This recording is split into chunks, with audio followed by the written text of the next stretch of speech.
quels aliments faut-il réduire ou éviter pour prévenir ou mieux gérer le diabète de type 2? La réponse dans un instant.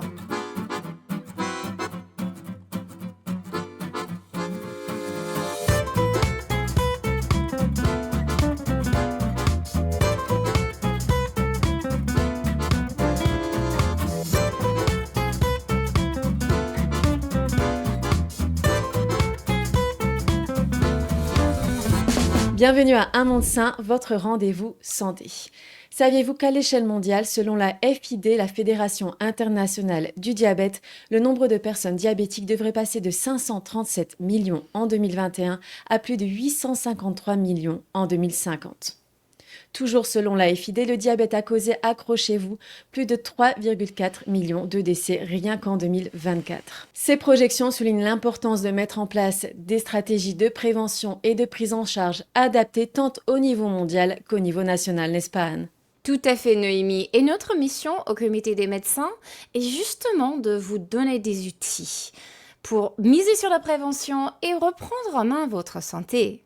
Alors, après avoir vu dans le dernier épisode les aliments à favoriser, cette fois-ci, place aux aliments à éviter. Au programme, notre nutritionniste Anne-Marie Roy nous fait l'inventaire des aliments à éviter pour protéger votre sensibilité à l'insuline et stabiliser durablement votre glycémie. Puis, direction la cuisine pour des tacos veggie et des idées desserts. Mais avant ça, accueillons le Dr. Neil Barnard qui revient sur une étude du PCRM de 2003 comparant un régime conventionnel à une alimentation végétale faible en gras pour la gestion du diabète de type 2.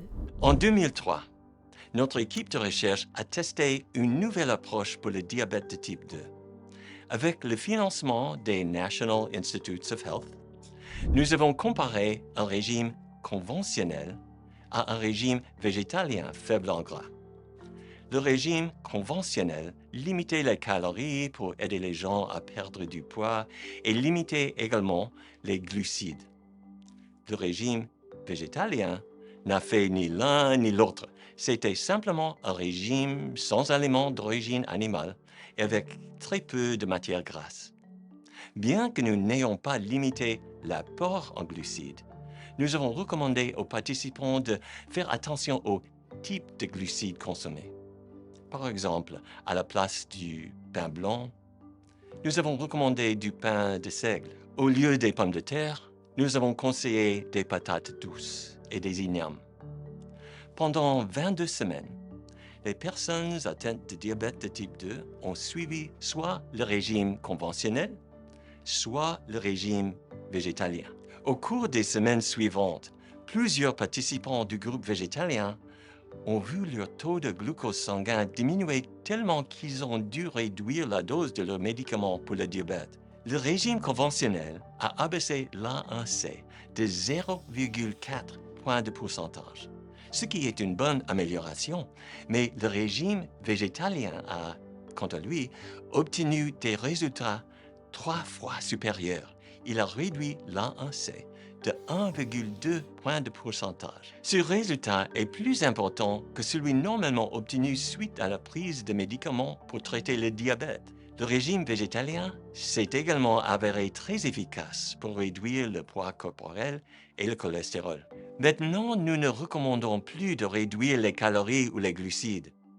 Au contraire, le traitement nutritionnel de choix pour le diabète de type 2 est un simple régime végétalien faible en gras. Merci Dr. Barnard. Il semble que ce soit la réduction du gras et non le fait d'enlever les glucides qui permet de restaurer la sensibilité à l'insuline et d'améliorer le contrôle glycémique. Mais réduire le gras ne veut pas dire se priver de bonnes choses. Je vous propose une recette sans matière grasse ajoutée, 100% végétale, 100% délicieuse, les tacos aux haricots noirs. Tacos, le langage universel de l'amour.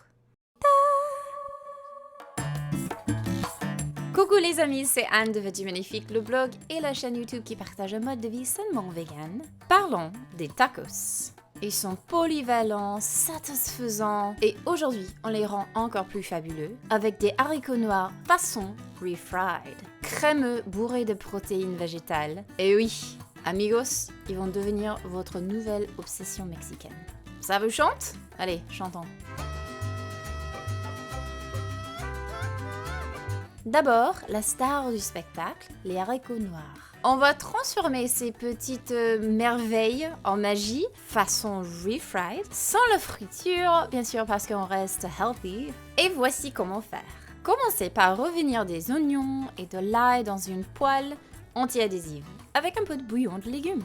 On oublie l'huile pour économiser ses calories pour le guacamole, on est d'accord? Quand votre cuisine sent divinement bon, ajoutez des haricots noirs, du cumin, du paprika fumé ou du paprika, et un autre filet de bouillon de légumes. Écrasez tout ça avec une fourchette, presse-purée ou mélangeur à main, jusqu'à ce que ça soit crémeux, mais avec un peu de texture, parce que la texture, c'est la vie. Terminez avec un filet de jus de citron pour cette petite touche acidulée. Pam! Haricots prêts. Maintenant, il ne reste plus qu'à assembler ces beautés.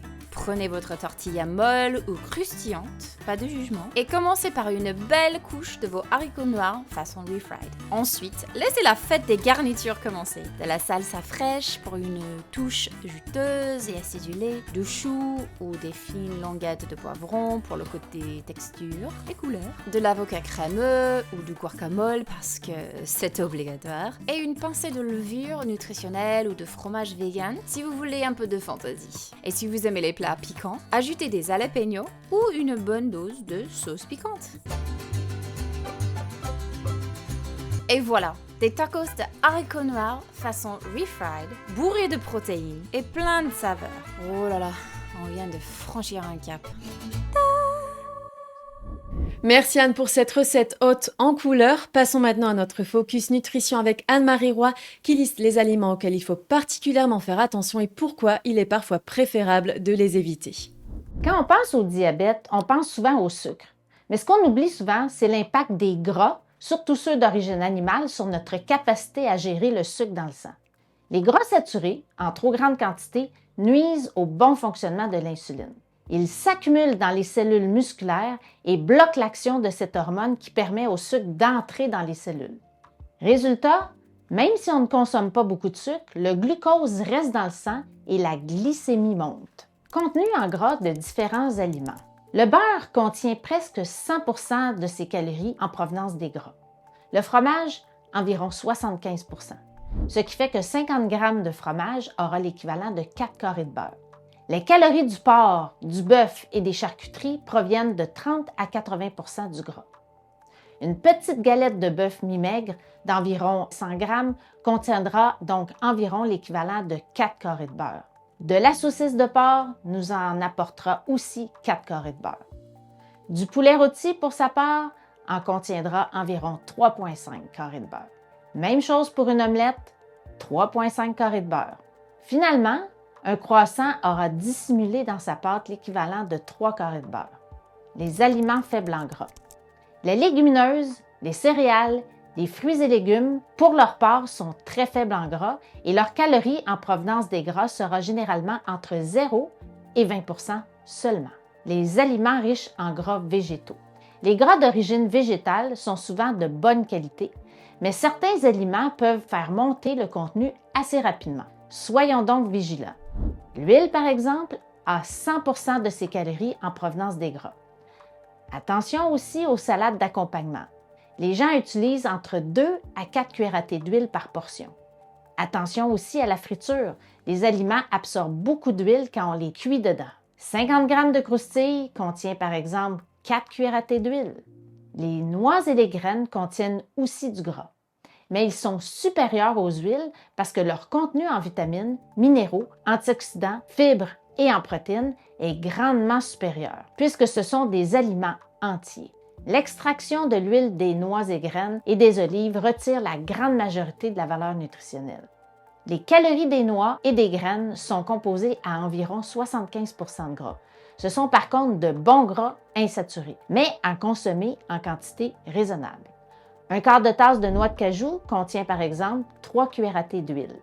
Tous les gras ne se valent pas, mais ce qu'il faut surtout retenir, c'est que plus l'aliment est riche en gras saturés, plus le travail de l'insuline devient difficile. Pour préserver la sensibilité à l'insuline, On vise une alimentation riche en fibres et pauvre en gras saturés. C'est pour cette raison que l'ensemble des végétaux sont des alliés pour une bonne gestion de la glycémie, mais en même temps, ils sont fantastiques pour la santé de nos artères, de notre cerveau, des reins, du foie et pour avoir de l'énergie. Bref, le sucre, surtout celui présent dans les végétaux entiers, n'est finalement pas l'ennemi à surveiller, mais bien le gras, surtout celui qui se cache dans les produits animaux, car c'est plutôt lui, le bousilleur méconnu de l'insuline, qu'il faut particulièrement guetter. Merci Anne-Marie pour ces précisions et pour terminer sur une note gourmande, voici 3 desserts sans huile et faibles en gras. Hello, c'est Noémie de Mimi's Delicacies. Je vous propose de m'accompagner en cuisine pour faire 3 desserts des plus simples et délicieux sans aucune goutte d'huile. On commence par un chia pudding, des dattes façon Snickers et on finit par une salade de fruits de saison qui ne va pas vous décevoir. Dans un bol, versez 40 g de graines de chia, elles sont très riches en fibres, favorisant une bonne digestion tout en apportant une sensation de satiété durable. Ajoutez ensuite 170 g de lait végétal, 2 cuillères à soupe de sirop d'érable, 1 cuillère à café d'extrait de vanille et une pincée de sel. Mélangez bien pour que tout soit homogène et ainsi éviter que les graines ne forment des grumeaux. Dans l'autre moitié du mélange, ajoutez 1 cuillère à soupe de cacao en poudre, puis mélangez à nouveau. Déposez ensuite 1 cuillère de crème de soja ou de coco au centre de chaque bol, puis recouvrez avec le mélange chia-coco.